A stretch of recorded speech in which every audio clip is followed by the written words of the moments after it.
Welcome everyone to East Rock Creek Village's House Review, from awareness to action. And this is National Fall Prevention Awareness Week. And we're honoring that, as we do actually pretty much every day of the year, that we want to make sure that our members and our neighbors and our friends, that we can prevent falls, so that the health challenges that come from falls we can hopefully prevent. So today we're really happy to continue our house review series with Judy Tiger, who's a professional organizer with Just That Simple, and she helps us to see the ways in which we can take small, sweet steps towards the kind of life that's allows us to be healthy, happy, and in our community for as long as possible. So let me just welcome Judy, and I will spotlight you, my dear. Thank you. You are on. Here I am. And are you going to go ahead and pull up the slides? Yeah, I will. I'm going to introduce myself in the slides. That's true. Okay. Yeah. Ta-da. Ta-da, here I am. So some of you have seen me before, but just in case you haven't, a quick run through who am I? I'm a former Foreign Service kid. I have a degree in anthropology, which is just a little note about my point of view of the world. It turns out that I have had 3 organizing careers. First one was traditional folk music. The second one was community and school gardens. And now I organize homes. Took me a moment to realize that as I was looking back. It was like, okay, I like to organize the things. I am a member of 2 national professional associations, which is helpful to me because I'm constantly in education of one sort or another. And because I am obliged to adhere to a strict code of ethics, all the work that I do for each client is confidential unless there's an emergency. So I just absolutely love organizing. I like the challenge that each very different setting offers me. And I love to find small creative solutions in each home, because it says here, my goal is not house beautiful, it is life beautiful. It's everything easy to find and use and put away again, parentheses, most of the time anyway, if we wanted to put it away. That's me. So, and why house review? So over the years, I've noticed that my clients seem stressed or overwhelmed when they talk about the different kinds of decluttering they might face, and whether it be some changes in their lives, or they're making space for a guest room, or they're just wanting to calm their house, or in fact, they're decluttering and downsizing to move. Next slide.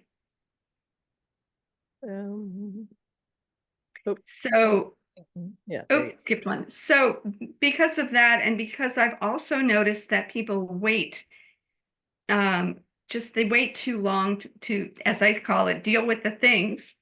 I decided that maybe a good name for all of this is house review. So that's kind of an invitation over time, whatever time people need, is to just look everywhere in the house and see what we still need to keep, what we're using, what we love. You don't have to use everything. There's lots of things we keep because we love them. And most over what fits, so that, again, we're going to get to this, but that we're not tripping and falling or struggling to find things. And so just safety and peace of mind. Okie doke. Next slide. If you have background noise, please mute yourself. So today, as part of fall house review, we're going to put a little spotlight on falls prevention. We're going to talk a little bit about some basics and then save time for questions. And then, of course, you're always welcome to reach out to me after this presentation if something occurs to you. Next slide. So just as an overview, really the recipe for success is both our mindset and then a few aspects to consider. Next slide. And to me, again, over all these years that I've been doing organizing, I steadfast that mindset is the most important part. It's not about the things, it's about us. So mindset number one is be kind. Whenever you're doing review of any sort, or today focusing on falls prevention, you're doing it for yourself and your family. And in this case, to be sure that your home is safe for yourself, your family, and guests and others. I invite you to be proactive. There's no time like today to get started. You don't want to wait to have a problem before you take action. Next slide. So be curious, be a detective, look around with your mind towards anything that could present a fall risk. Be personal, consider your physical or medical concerns, both for yourself and others living in your house and others who visit. Then I invite you to be fierce and be realistic. What changes do you really need to make to enhance safety and prevent falls in your house? Next slide. And then consider an annual review, because things can change and you again want to keep up with things before there's a problem. Yes, I have the sound, but I don't see a picture. Uh-oh. Someone want to give her some technical help? Huh? I have the sound. Probably have to log off and log in again. Am I supposed to see a picture? Susan? We have a slide I set. can't understand what you're saying. Oh, Susan's on the phone with her, maybe. Okay. So Okay. I'm going to continue. Okay. So the idea of an annual review does not mean I don't mean that to sound overwhelming. Doesn't mean you're supposed to do all day long every day. It's just that if you set out some goals to rethink all of what I say today once a year, then maybe you can keep up with things. And then, of course, very important is learn to reward yourself.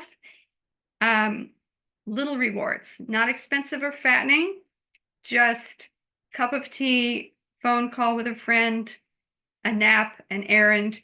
These things rescue you from whatever stress you might have about the daunt of doing any kind of home review or any kind of organizing ever. Always do the organizing before the thing you want to do or the thing you have to do. And then you will see how that is a great incentive. All right. All right, next slide. Okay. Okay, so first, the categories, the basic categories really are self-care, and then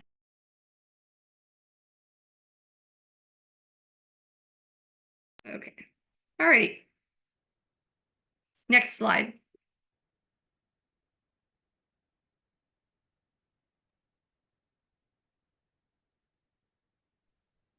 Okay, next slide after that. All right, so let's talk about self-care for a moment.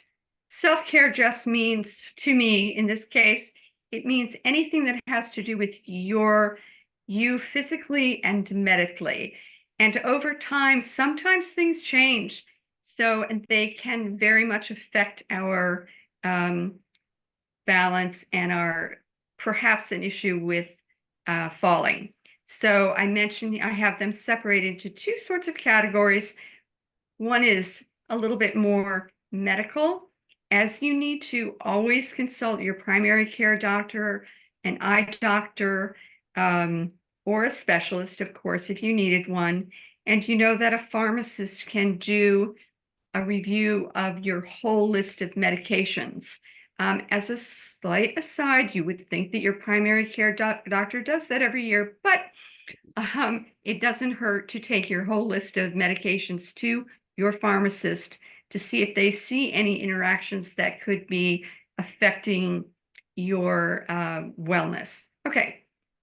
And then secondly, about your physical body, what's happening with your strength, your balance, your mobility, your flexibility, because these very much affect the things we're going to talk about as we go along, primarily your ability to reach, to get up and down, to maneuver through your house, etc. Again, as needed, consult your primary care doctor first. As you know, it is possible to get referrals through Medicare for an OT or PT.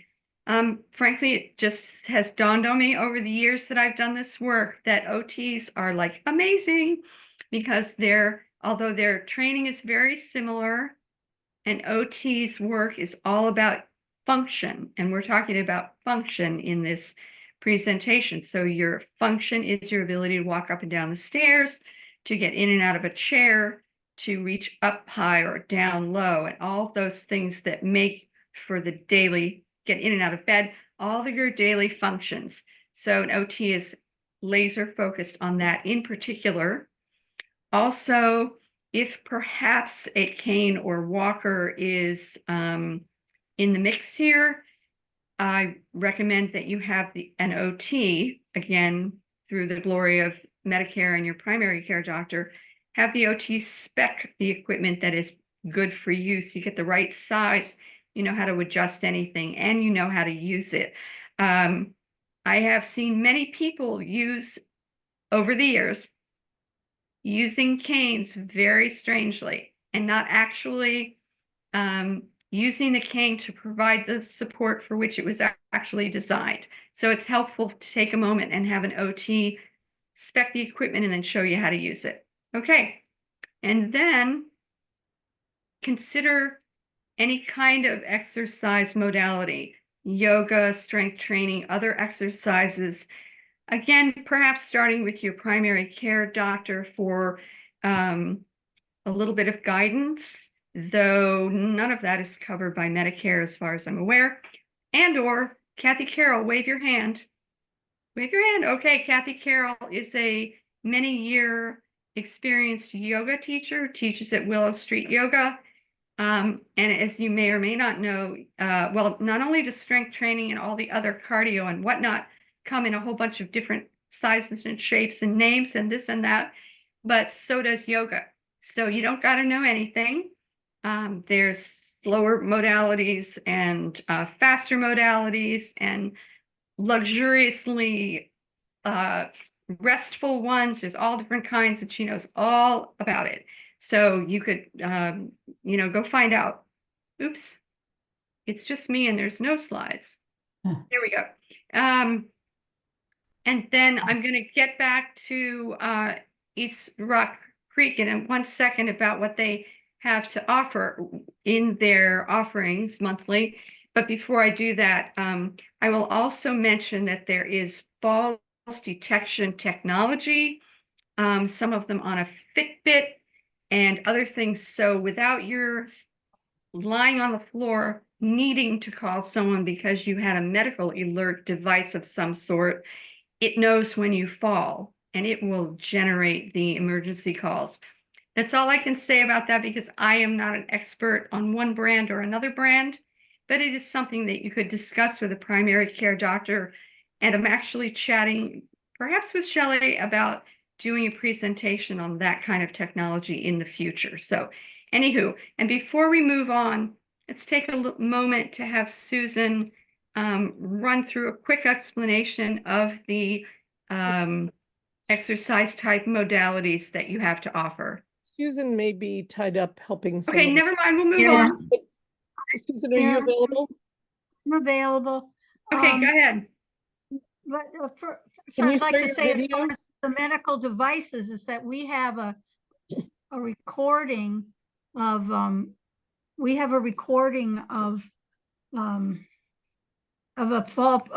device workshop, which was done by Okay. another village, which is excellent. And we'll try to, maybe we can send that out to everyone that's at That would be this. great. To look, it's very excellent and leads you to a website that has even more useful information on choosing the right device, fall detection device for you. As far as East Rock Creek Village, well, and okay, there are many strength classes, balance classes, senior exercise classes. They're called by different names. The one that we provide here at East Rock Creek Village is called Otago. It's named after a university in New Zealand. That's why it has a funny name. And but it's 17 exercises that to provide strengthening and balance practice. And it's something that should be done for life.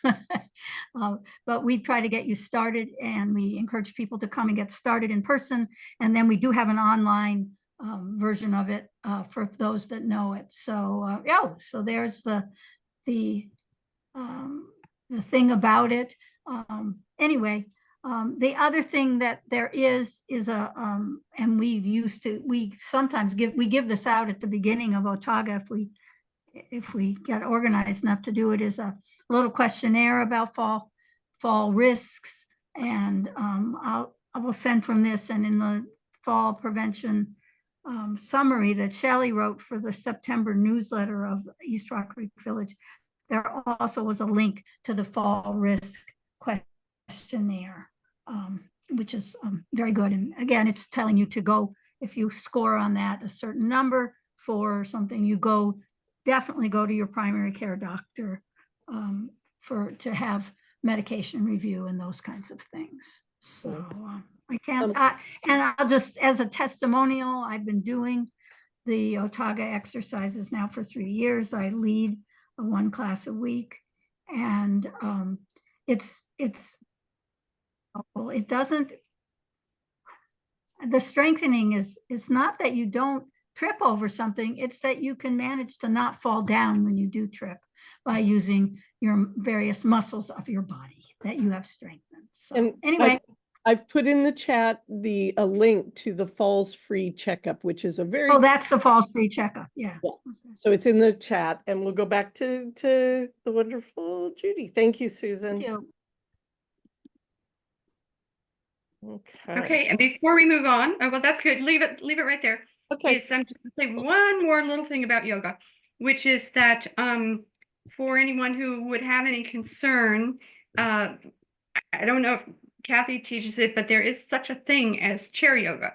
So it is always possible to take yoga even if you're feel quote unquote quite unable, and you're like used to some looking at young people in spandex all twisty pretzel up.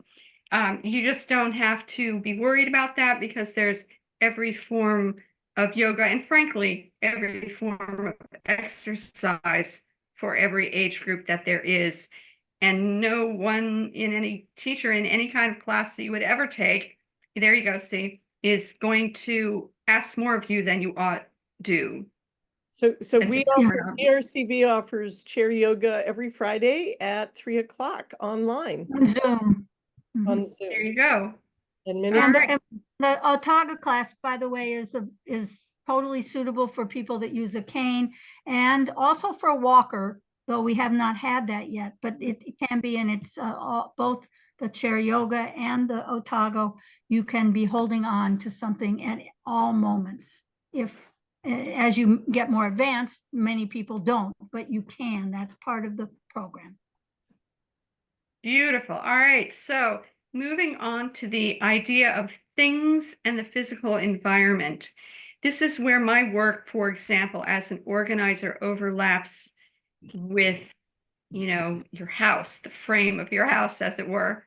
So the first aspect of things and the physical environment is things that might be on stairs, on the floor, in a hall, or just anywhere in the way. To wit, may I scream any louder? I don't think so. Don't. Do not, do not, do not. And over the years that I am an organizer, sometimes, I find life for any of us can be a tad stressful and we don't know where to put something, or the idea of decluttering is kind of heavy and weighty. And I find it welcoming and amusing to have small rules, because then the rules are kind of funny. Like you have a little cartoon character screaming, "No, don't do it." So even though it's convenient to put something at the bottom of the staircase that you need to take upstairs, if you rearrange your thinking just a little bit, you're going to find a place near the bottom of the stairs, maybe on a table or something. And that's going to be your go upstairs place. And you're going to put whatever it was on that place. So you can rearrange your thinking, and ditto coming down the stairs, the same idea. Just say no. Ditto to anything in a hallway. As you're walking by it in the hallway, nope, don't want to have it. Or anywhere in your house where something is kind of in the way. All right, so what does it mean that it might kind of be in the way? Could be, the broom in the dustpan. Is it, where is it? And if you look right at it, can you see, tripping, or somewhere where we place waste baskets, or that big stack of books, or, the bags you take to the grocery store, the bag or the bags of bags, baskets, papers, the suitcase you didn't put away yet. So just be mindful. That's what I already told you, to be a detective. So as you're walking around your house, look at it from a bit of a detective point of view, and you'll go, oh, and then do something about it. All right. So moving on to things that are up too high, down too low, or way in the back. So this is one of these things, again, that's going to change as we all age. Our ability to reach up high or reach way down low, or crane to reach something in the back, it might change. So what to do about that? Well, if you have the room, you move the main things you need down lower or up higher, or a little more forward, or parentheses, you could get rid of them, the things that are in the way of all that. For things that are up high, make sure you understand what is a good step stool. Okay, the step stool, there's the small plastics. Sorry, I don't have pictures, but I know you're going to understand this. There's the little square piece of plastic that a child might stand on, or it's going to give you 4 inches or so. It doesn't give you anything to hold on to. And while if you know yourself well, okay, that might be good. But as a general rule, you want a step stool that's maybe 2 steps, maybe a third, and has a long handle that comes up. So when you're on the step, you're holding on to the handle. It's about up to here, up to here, and you're just holding on to it while you reach, because it gives you just a little bit of stability, and that keeps you from potentially falling. Ditto, if you're going to sit down to reach that crane and reach the thing that's down too low, you just want to figure out what is it that you can sit on that's going to be comfortable, that's easy for you to put there and then put away the minute you got the thing out. So I hope that's helpful. Great. And then one thing about the world of grabbers, those ingenious things with the handle that you press and it grabs the thing that you reach for. They are fantastic, and especially fantastic by idea. But there's one really major challenge about most grabbers, is that there's no way to hook them on anything. And that presents a colossal safety risk, which is absolutely colossal. They're very lightweight. You're going to drop it and then for sure trip over it. So yeah, that's good. And when I retire, I'm going to design a new one that has a hook on the handle and is meant to hang over something. But in the meantime, if you have one, figure out how you're going to manage it. Where are you going to put it all the time when you're not using it? Okay. Moving on. Okay, so with regard to falling, consider the fact that if you have something on the edge of a counter or the corner of furniture or the back of chairs, which as you look around your house, you may see this. You need to be able to put your hand down just for a moment of balance. And if there's anything that could move when you put your hand down, you could fall. So take a look around your house, being the detective that you are, and push things back or just put them somewhere else so that you cannot put your hand down on a thing that could or would move. All right. Now, with regard to clothes and shoes, so your pants could be too long. Your sweater, you could have funny sweater shawl thing that's too long. Or the sleeves could be too long. You could walk in your stocking feet, and generally, except for on stairs, is it too slippery on the stairs? Are your shoes too loose that they're not actually doing their job? They don't have to be tight, but think about it. Are these things serving your needs or causing you a risk? Okay, move on. All right, and then with regard to lighting, anywhere in your house, do you have enough light to see what you're doing and where you're going? It doesn't have to be neon. You're the one that knows if it's bright enough for you. Do you have night lights where you need them? There are night lights you can have which you plug in and they come on when the light is dark. So they come on automatically. There are others that are motion detector. There are good night lights. You don't have to walk around your whole house flipping them on every day and turning them all off. You can add a light here and there. You could get an electrician. It's not too difficult to fish wires and add overhead lights or add lights where you need them. You can choose whether you might want dimmer switches so that you can have enough of a glow in some room. Lots of different options. You can, in fact, hire a lighting specialist if you needed one. And a little bit more about specialists later. Okay, go ahead. Cords and cables. Are they in a position where you could ever trip over them? Do you need just additional outlets along some walls because you have added lamps or something that you just didn't have before, and then the extension cords are longer? And then as a matter of housing code and fire code, you never want crisscrossing extension cords, and you never want anything plugged into more than one extension cord. I'm not saying power strip. I mean, not extension cord number 1 and then extension cord number 2 before you get to the item. Absolutely against fire code, so don't do it.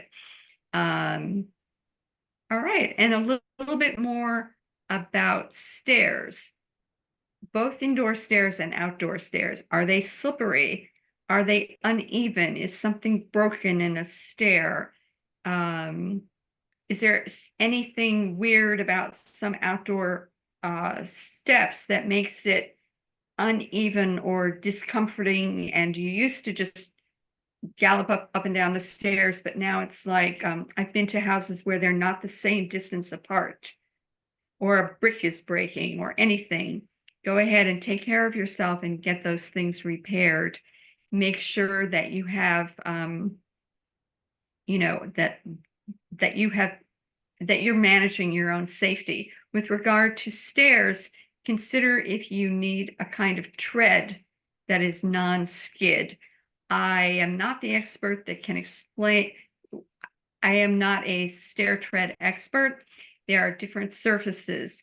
If you are walking on wood that's very shiny, you could slip down them in your stocking feet. But then again, if your carpet is too, check your carpet surface. If your carpet stairs are already carpeted, are you slipping down those in your stocking feet? So want to just reconsider whatever is going on with the stairways in your house and out of your house. Okay, go on. All right, and then with regard to railings and grab bars, railings usually referring to stairways, but also all along a hallway. You can, in fact, as your balance would require it, put a horizontal railing the entire length of a hallway, in the same way that dining rooms had architecturally have chair rails, similar in appearance. I can also tell you that stairway railings can be beautiful. I was at a client's home. He had railings put into his home, and they were as beautiful as the original railings that had been installed in his home. So they don't have to just be snarky brown railings that looked like you needed help. With regard to, and you can put, of course, you can add railings to your outdoor stairs, could and should. With regard to any kind of grab bars that would be in your shower or around a toilet, please engage the services of an occupational therapist and/or what's called a universal design specialist to measure and mark where those things should be for you, because their efficacy is based on your height and reach.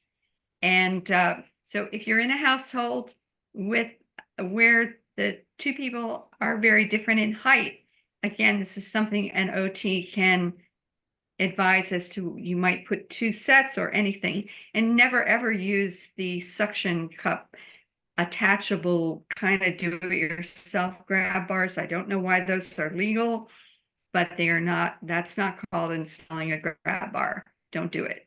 A universal, just to tell you in case you don't know, universal design simply refers to architecture and design for dealing with any and all kinds of abilities and disabilities, different abilities. It can become very advanced, including ceiling chair lifts or everything you could need. But in this case, you might just need someone to spec your the railings in your house and the grab bars in the bathroom and like that. So go ahead. Then with regard to rugs and bath mats. So in the bathtub, perhaps you need non-skid, the kind of non-skid strips, or a plastic bath mat that has little suction cups on it, so you cannot slip in the bathtub or in the shower. Even if it's a walk-in shower, you might need a little bit more stability than is naturally there. With regard to bath mats, just don't use a towel as a bath mat. That's one. And 2, for bath mats, best to buy a kind that is designed to hold still on the floor, so as you're getting in and out of the shower, no way it can move anywhere. With regard to your living room or other rooms in the house, take a good examination of the area rugs. Some you will find are heavy and they're lying perfectly flat on the floor. The corners are not coming up and they're not crinkling in the middle in any way, because that is a very serious trip and fall hazard. you could consider removing them altogether, and you will know in your life if you have arrived at a moment when that's it and you're done with all of your area rugs. Or you can put a non-skid rug pad under the rug to give it a little bit more stability. With regard to wall-to-wall carpeting, just be aware. If it's slippery, don't be in stocking feet. If it presents you any kind of a discomfort or discomfort in terms of your mobility, just reconsider whether it's what you need or not. Okay, and then with regard to furniture, maybe you have furniture placed just so that you kind of are having to walk around it in a way, navigating. If you're just walking into a room, maybe that's just fine. But again, put on your detective hat and consider if you're walking around a room, whether you're having to navigate around, because that can throw you off balance and cause you to trip. And then one more thing about, can you get in and out of all of the chairs and your bed? I forgot to put bed. In and out of your bed, in and out of the sofa, in and out of every single chair in your house, easy chairs, dining chairs. Can you get in and out of them easily? If not, you want to reconsider either your need for some exercise combined with maybe replacing any or all of those, depending upon what your need is. The last thing you need to do is be defiant, try to yank yourself out of a chair and then fall over. Okay, next slide. All right, then a little comment here about whether you're thinking of aging in place and then you're thinking of doing some renovations. If you're going to do some renovations, depends on what you need to do. So I'm giving you a humongous rapid overview. You can, in fact, add a chair lift. I recently figured out that you can ask whether your house will accommodate an elevator. If that would be possible, one, it would be great for resale of your house. And two, there are some that are very small. And three, then it just is a different form of mobility in your house.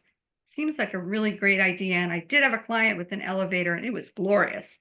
So you can at least have a consult to see if that is going to help you navigate your house while you're aging in place. Also, you can consult again, a universal design or accessibility certified architect contractor to either help you with one particular thing, typically a bathroom, or whether how to get the laundry onto the same main floor. The bathroom, a laundry room where laundry machines on the same floor with your bedroom where you're getting dressed and undressed, then you have the laundry. Many different considerations, but by the time you're going to want to spend that kind of money, you want to be sure that that one floor that you might like to live on can both accommodate everything you need and also be modular so it can present as the house that you already live in, and that is fantastic for resale. So you don't just need to turn your whole first floor into an apartment and then go, oh, that doesn't look like my house. So again, if you use an architect or contractor with this kind of knowledge, you're able to modulate so that you can accommodate the need that you have, perhaps for a price, and then continue to live in your house forever. There you go. So next slide. All right. So we're going to talk a little bit about the October presentation, but I want to hear from you any questions that you have about falls prevention or any kind of comments or observations. And I'm going to let Shelley and Susan figure out how you you get to speak. It's all good for me. People can unmute themselves and you can come on camera if you so desire. Thank you, Judy, for a really comprehensive approach to thinking about this. So, okay, I left out one other thing that I'm going to say. So with regard to falls prevention, it's a very close cousin to the entire topic of safety in a home, which is a little bit less about trip and fall and a lot about, you know, fire and other matters, but very close cousins, right? So both for falls prevention and what would refer to as home safety, there are gazillions of very, very excellent, really easy to follow guidelines available on the internet, so that you could, with little illustrations and everything, so you don't have to read a dissertation. You could look on the internet and then just print it out and go, let me deal with this. Don't have anything near your furnace, and make sure all your smoke detectors work. All right, back to all of you all. So can anyone come off mute and just, what, if anything, do you have questions about what things resonate or what did I forget? Yeah. Yeah.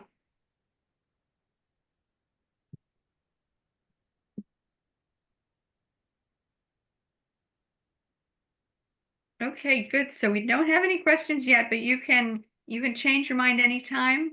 And I know Shelley and I are kind of excited about our presentation idea for Halloween Day, because it's kind of basically what are any of the things in your house that seem really scary to organize or to deal with? And what are any places in your home that might seem, we say scary, and those things are lurking, but it's really that they somehow make you feel like you'd like to run in the opposite direction, or they're too stressful to deal with, or too exhausting to deal with, or too something, like what you're avoiding. Yeah. Uh-oh, there we go. We've got one. Do you have something? Or were you talking to Shirley? Oh, you're on mute. You're on mute. You're on mute. He's saying he doesn't have anything. Okay, that's okay. So Judy, an example for me is that I had a 30+ year career doing work on public interest advocacy. I have like a trunk of memorabilia, you know, everything from my notebooks to articles to banners.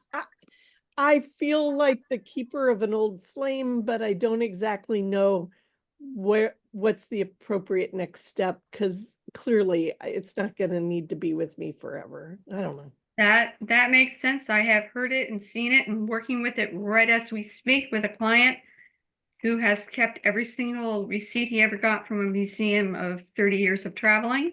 So that's scary to me. Scary to lose history, scary not to know if anyone will remember or care down the road. So that's in the mindset of scary.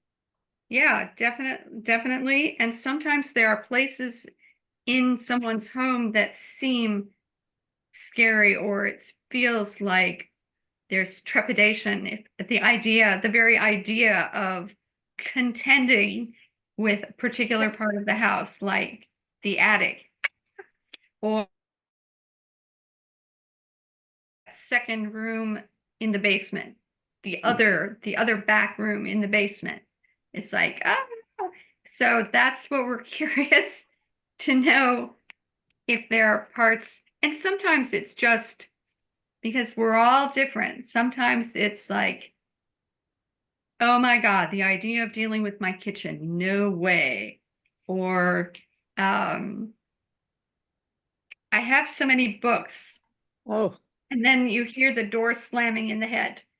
Okay, that enough said, and then that's the end of that. So what are to people interested in support or insights? or admitting that they have a scary place. Nobody wants to admit that they have a scary place in their house because Who knows? Well, let's just say that if you think of something between now and October 31st, you can show up dressed up if you want in a costume or eating candy all the way through the session. But I'm going to stop the recording now and first thank Judy, and then we can continue for whatever questions come up. But let's thank you for good oh, insights. such a pleasure.